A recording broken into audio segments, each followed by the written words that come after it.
At 155 pounds, a lot of different things that can happen that don't happen at other weight classes. You have 10 guys who at any time can grab the title and at any time can lose, in Justin's case, 2 in a row. They can lose 3 and 4 in a row. It's that hard and it's that close. And when I'm watching Gaethje, I'm going, you are incredible. So is Dustin Poirier.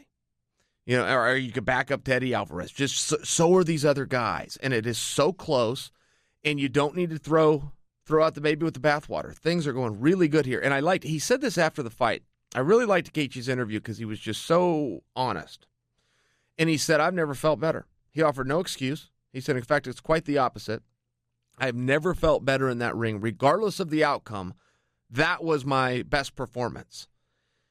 That's always debatable, but I just appreciated the sportsmanship in that. 0 excuses. I went after him. I tried to hurt his leg, and I succeeded. I tried to hurt his face, and I succeeded. He just took him, and he hurt me right back, and they raised his hand. Next. He also said something. He said, I didn't come here to be champion, and I'm quoting him. As crazy as that sounds, I didn't. I just want to be entertaining, end quote. He has succeeded. And definitely. I do agree with him that it also does sound a little bit crazy. I kind of prefer a guy that wants to win over to entertain me. I want to be entertained in the process, but I want a guy that wants to win. I don't know that I should be questioning a guy, us. I don't know that we should be, listeners, including you, all of us, should be questioning a guy who's 16-2. That's a very remarkable record. I don't know that we should question a guy who's losing fights for number one contenderships in main events on network television. I mean, a very special spot, a very special performance. I just thought he did a really good job. And I have to establish that if I want to fully give Poirier the compliment he deserves. When guys go out and get wins and then you dismiss the opponent, it also takes away from the victory. That would not be fair in this case. Gaethje looked awesome, and he fought awesome. I don't love that he's gotten so far away from his wrestling. A lot of people don't even know he was a Division I All-American wrestler, 5th in the nation, scholarship athlete, really good career. A lot of people don't know that because he does not use it. Maybe I would critique that a little bit. That's where the critique would end. Now let's look at Poirier. Okay, the killer in Justin Gaethje that I just described for you lost to Poirier. That's how good Poirier looked. Poirier was then said to be right in the running for the title shot against Khabib. That's all. Yeah, he's already said that Team Khabib has said in private conversations, you're the guy that they want. Yeah, that's right. That you're the guy that we think should come. And you don't get a champion to call a guy out very often. When you do get that rare kiss by the champion, I mean, we saw Cormier give that to Volkan.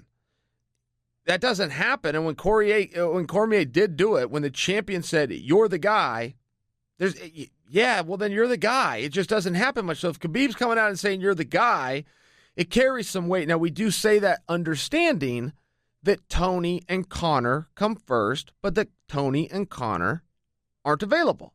So who does become the guy? I like to look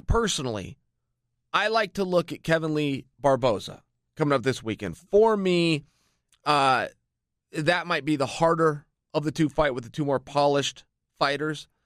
That's an open debate. I don't win that just because I've said that aloud. There's definitely a conversation there. But for me, that's the fight. If there needs to be one more, it's the winner of those two. And you know what? Quite frankly, I'd like to see the loser of both of these fights go against each other. I'd love to see Gaethje versus Barboza or Gaethje versus Kevin Lee, however you want to do it. Poirier versus Kevin Lee or Poirier versus Barboza. If we are waiting, if a Tony or Conor comes back. But here's what I'm saying for you. Yeah, if you're taking Tony and Conor out, you have to look at Poirier. Absolutely. And this Kevin Lee Barboza, as much as I'm looking ahead, hasn't happened. So at least in the meanwhile, it's Poirier. Somebody's got to take that spot from him. And Poirier is such a good guy, good human, good guy. You can't say that about a lot of fighters, man. We all pretend like, oh, yeah, he's a nice guy. I mean, they're not. They're a bunch of scumbags in this sport. And then you run into a Dustin Poirier, where if you ever met him, you go, God, what a cool guy. And he is.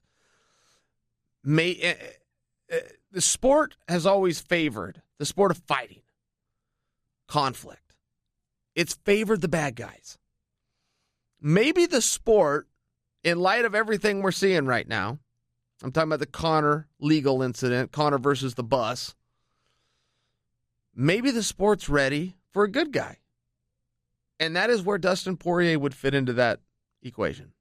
Eddie's always a good choice, man. He's like Frankie Edgar. Throw him in any Saturday night you want. Don't care, don't tell me, it doesn't make any difference. I just can't argue to you reasonably that he's not a number one contender. So, yeah, absolutely, Eddie is in that equation. You may look at it, and I tend to find myself doing this, parity and new blood. You may give some consideration to that and say, look, Poirier has been the odd man out. He has come through everybody, including Eddie. I mean, they did get in the ring and fight. Maybe we give him a chance. Maybe. What do you think? Good argument?